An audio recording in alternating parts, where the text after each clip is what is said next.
Hello friends, मैं हूं अजीज। आप देख रहे हैं मूवी स्टॉक चैनल, जिस पर आज मैं बात करने वाला हूं lord of the rings war of the rohirrim film के चैप्टर की, जो कि असल मायने में आप कह सकते हो कि पीटर जैक्सन के लॉर्ड ऑफ द रिंग्स के यूनिवर्स की एक दशकों पुरानी कहानी है, जिसे इस बार एनिमे के फॉर्मेट पर अच्छे खासे बजट और ऑलमोस्ट 3 साल का वक्त लेकर के बनाया गया है। और हाँ, इसके अलावा आपको छोटे बहुत वो कहते हैं ना कि पीटर जैक्सन के यूनिवर्स के टीज भी दिखाए जाते हैं, जो कि मुझे अननेसेसरी लगे, लेकिन उसे छोड़ इस कई सौ सालों पुरानी कहानी को, जैसे कि मैंने कहा, पीटर जैक्सन के यूनिवर्स में बस वो कहते हैं ना कि फिलर के तौर पर ही डाला गया है। जिसकी कहानी की बात करूँ तो वुल्फ नाम का कैरेक्टर है, अपने पिता का बदला वो हैमरहेड से लेना चाहता है, जिनकी पास की हिस्ट्री भी रही है, और इन सब में वुल्फ और हेरा के कैरेक्टर की छोटी मोटी दोस्ती भी, जो कि अब कैसे दुश्मनी में बदली उसका रीजन तो ट्रेलर में ही बता दिया गया था। लेकिन उसे छोड़ फिल्म की कुछ छोटी मोटी क्लिप्स कहीं ना कहीं फिल्म का पूरा मजा भी स्पॉइल करती है। लेकिन एनीमे फैंस जिन्हें असल मायने में लॉर्ड ऑफ द रिंग्स के यूनिवर्स के बारे में कुछ भी नहीं पता है, और वो ऑडियंस भी जो कि इस कंटेंट को जाकर के थिएटर में एक्सपीरियंस करना चाहती है, तो मैं कह सकता हूँ कि हाँ, कहानी कुछ नया तो नहीं, लेकिन कहूंगा कि इस मिडिल अर्थ की यूनिवर्स में जेके टोल्किन की कुछ अलग ही कहानी को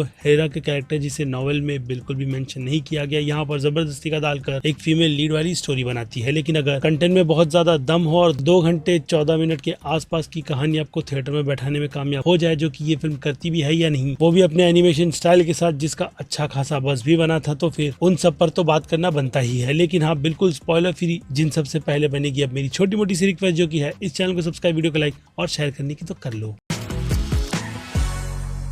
वेल, तो क्लियरली पहले ये बात बता दूं कि इस फिल्म को देखने के लिए मैंने पीटर जैक्सन की यूनिवर्स की लॉर्ड ऑफ द रिंग्स की फिल्मों को बिल्कुल भी रिवाइज नहीं किया है, क्योंकि जिस नॉवेल पर बेस ये कहानी है, उस कहानी में बोलते ना कि इस कहानी का पात्र उतना भी ज्यादा हैवी इम्पैक्ट तो नहीं डालता, लेकिन फिर भी अगर कहानी को काफी ज्यादा डिटेलिंग में कि कैसे घोड़सवार और हैमरहेड, उस कैरेक्टर हेल्म, शायद यही नाम है, उसे क्यों कहा जाता है, और उसकी एक लेगेसी तूफान में जो फाइट करने की थी, उन सब पर यह फिल्म हेरा के कैरेक्टर को फिर से इंक्लूड कर क्या दिखाना चाहता था, तो हाँ, कह सकता हूँ कि थिएटर एक्सपीरियंस के हिसाब से वन टाइम थिएटर में वॉच करना तो बनता है, जो कि मेरी नजर में एक काफी वो कैसा ढीला ढाला सा एक्सपीरियंस ही रही, जिसके बस एनिमेशन को मैं बैकग्राउंड के हिसाब से अच्छा खासा प्रेस तो कर ही सकता हूँ। इसके अलावा हैंड ड्रॉन में कैरेक्टर डिजाइन भी अच्छी थी, लेकिन जब घोड़ों को भगाने वाली बात आती है और वॉर की काफी वो कहते हैं ना कि इंटेंस सिचुएशन दिखाने की बात आती है, तो वहाँ पर आपको एनिमेशन थोड़ा बहुत फ्रेम बाय फ्रेम वीक लगता है। लेकिन बाकी दूसरी ऑडियंस के लिए ये फिल्म बिल्कुल भी लेट डाउन ना करते हुए इन्हें एक विजुअल ट्रीट ही देगी, अगेन एक सिंपल सी कहानी के साथ, जिसे देखने के बाद शायद से हो सकता है कि वो लोग कुछ प्रिपरेशन कर ले लॉर्ड ऑफ द रिंग्स के यूनिवर्स को लेकर। लेकिन उसे छोड़ इस फिल्म को पीछे का बनाने का उद्देश्य मुझे बस इसी हिसाब से लगता है कि कॉन्ट्रैक्ट खत्म होने वाला होगा, इसलिए वार्नर ब्रदर्स ने एक एनीमे अनाउंस करके उसे बना दिया, जो अगेन इस कहानी में कुछ भी नया बिल्कुल भी ना ऐड करते हुए स्क्रीन पर बस एक काफी सिंपल सी रिपीट होने वाली वो कहते हैं ना कि कंटेंट वाली फिल्म दिखाई है, जो कि जबरदस्ती की पीटर जैक्सन के यूनिवर्स में घुसने की काफी नाकाम सी कोशिश करती है। पापा,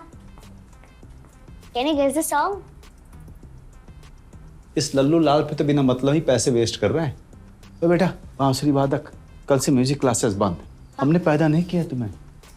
गलती से आ गया तू, गलती से। और हाँ, हेरा का एक ऐसा लीड कैरेक्टर भी दिखाती है जिसकी हो सकता है कि उम्मीद शायद से फ्यूचर की वार्नर ब्रदर्स ने किसी तरीके की लगा रखी हो, लेकिन इस कैरेक्टर को देख करके मैं उतना भी ज्यादा इंटरेस्टेड नहीं था कि ये कहूँ कि लॉर्ड ऑफ द रिंग्स की बाकी दूसरी आइकॉनिक फीमेल कैरेक्टर्स को मैं इस कैरेक्टर के पास ला करके खड़ा कर दूं, क्योंकि ये कैरेक्टर उनके आसपास भी नहीं आता, जो जबरदस्ती की इस कहानी में, यार फिर से मैं बार बार ये बात इसलिए रिपीट कर रहा हूँ क्योंकि नॉवल से लेकर के अगर आप कुछ लोगों के साथ बैठ करके कन्वर्जेशन करते हो, तो आपको वो चीज डेफिनेटली खलती है, जो खास करके इस कहानी में कहीं से भी इंक्लूड नहीं होती, क्योंकि इस कहानी का पूरा फोकस सन्स, राजा, ब्लड लाइन इन्हीं पर होती है, जिसमें फीमेल लीड वाला कैरेक्टर इस फिल्म की कहानी को भाई टॉल्किन, हाँ शायद यही नाम है, उनके यूनिवर्स से निकाल करके बाहर कर देती है। लेकिन फिर भी वन टाइम वॉच के हिसाब से इसका एक्सपीरियंस मैंने ठीक ठाक सा ही कह सकता हूँ कि लेकर के बस ये जो आपके सामने बैठा हूँ वही बता रहा हूँ, जिस पर अगर जिन लोगों को ज्यादा ज्ञान बिल्कुल भी नहीं होगा, जो कि आई एम डैम श्योर के नहीं है, तो वो लोग इस कंटेंट को बस वन टाइम वॉच के हिसाब से प्रेज करेंगे, जो हो सकता है कि चाहे कि इस तरीके के डायरेक्शन के हिसाब से एनीमे में अलग अलग जॉनर को भी, इस यूनिवर्स की अलग अलग कहानी को भी उठा करके ऐसी ही शक्ल दी जाए, जो मैं तो बिल्कुल भी नहीं चाहूंगा, क्योंकि अगर इतनी ज्यादा मेहनत कर स्टूडियो कोई कंटेंट बनाना चाहता है वाइल्ड ऑडियंस के लिए, तो फिर उन्हें डिफरेंट चीजें ट्राई करनी चाहिए, क्योंकि एनिमेशन के स्टाइल में इस तरीके के एनिमे की रिस्पेक्ट बहुत ज्यादा है। बाकी डायरेक्टर पे तो मैंने इतनी रिसर्च नहीं की है, लेकिन उनका डायरेक्शन ठीक ठाक सा ही है, जिन्होंने 2D एनिमेशन में कहीं ना कहीं 3D का भी इस्तेमाल किया है, जो कि अगर आप फिल्म देखोगे तो आपको समझ आ जाएगा कि कहाँ है, जिसके बारे में अब ज्यादा बात करने जैसा है नहीं, क्योंकि क्योंकि एक सिंपल सी फिल्म थी जिसके लिए शायद से मैं ये सोच करके बैठा था कि भाई बहुत ज्यादा दिमाग लगाना पड़ेगा और देखकर आने के बाद वो चीज मैं आपके साथ भी शेयर करूंगा, लेकिन इस फिल्म ने वैसा कोई भी मोमेंट मेरे लिए तो नहीं बनाया। और इसके अलावा कैरेक्टर्स की भी बात करें तो सिवाय हैमरहेड को छोड़ करके बाकी दूसरे कैरेक्टर्स इतने भी ज्यादा आइकॉनिक नहीं थे कि मैं उन्हें याद रख करके आपको इस वीडियो में एक्सप्लेन करूं। यानी बस एक सिंपल सी टाइम पास सी फिल्म है जिसे अगर आप थिएटर में जाकर के एनीमे के नाम पर एंजॉय करना चाहते हो तो हाँ, ये फिल्म वो कर देगी। बाकी अब अगर रेटिंग के सेक्शन पर बढ़े तो एक्शन के लिए ये फिल्म मेरी नजर में एनीमे के मामले में 5 में से 3 स्टार डिजर्व करती है, तो वहीं कॉमेडी के लिए 5 में से आधा स्टार ठीक रहेगा। बाकी बात की जाए ड्रामा की तो ड्रामा भाई बहुत ही ज्यादा मिड था, जो कि अगेन इस यूनिवर्स में कुछ भी ना ऐड करते हुए मेरे लिए तो 5 में से 2.5 स्टार से ज्यादा की रेटिंग नहीं डिजर्व करेगा। और इसके अलावा सस्पेंस की बात करें तो सस्पेंस जैसी कोई चीज ही नहीं थी, बस एक रिवेंज स्टोरी है जो कई 100 सालों से चली हुई आ रही है, लेकिन जब उसे सुधारने की बात आती है तो फिर से प्रॉब्लम, बदला, यही सारी चीजें मेरी नजर में सस्पेंस की कैटेगरी में इस फिल्म को 5 में से आधा स्टार दिलवाती है। और उसके बाद बात की जाए हॉरर फिल्म की तो मेकर्स की तरफ से हाँ, इस जॉनर में थोड़ी बहुत मेहनत तो की ही गई है, जिसे ध्यान में रखकर मैं इस फिल्म को इस कैटेगरी में 5 में से 2 स्टार की रेटिंग दूंगा। और फिर बात करें मास ऑडियंस की तो मास ऑडियंस इस कंटेंट को एंजॉय करते हुए बी की कैटेगरी में रखेगी। तो वहीं क्रिटिक्स की बात की जाए तो क्रिटिक्स का रिएक्शन भी इस कंटेंट को लेकर के कुछ खास ज्यादा अच्छा निकल कर नहीं आया है, लेकिन फिर भी B+ की कैटेगरी उनके लिए तो बिल्कुल ठीक ही है, जिनसे उतना भी ज्यादा ना एग्री करते हुए जैसे कि मैंने कहा, मैंने इस कंटेंट से बहुत ज्यादा उम्मीदें लगाई थी जो कि सिर्फ एनीमे के माध्यम से ही पूरी हुई है। इसके अलावा कंटेंट मिड होने की वजह से मेरी नजर में बी की कैटेगरी रिजर्व करता है, जिस पर अब आपका समय देना ठीक रहेगा भी या नहीं वो आप डिपेंड करो, जिससे रिलेटेड मैंने अपनी राय आपको दे दी है। बाकी फिर क्या वक्त बनता है इस वीडियो को यहीं पर दी एंड करने का। बाकी मैं हूं Aziz, movie stock channel like share subscribe भूलना मत। मिलूंगा जल्दी दूसरी किसी वीडियो में, till then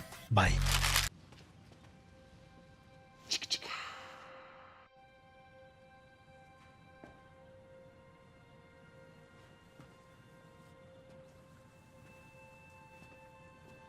You're still here.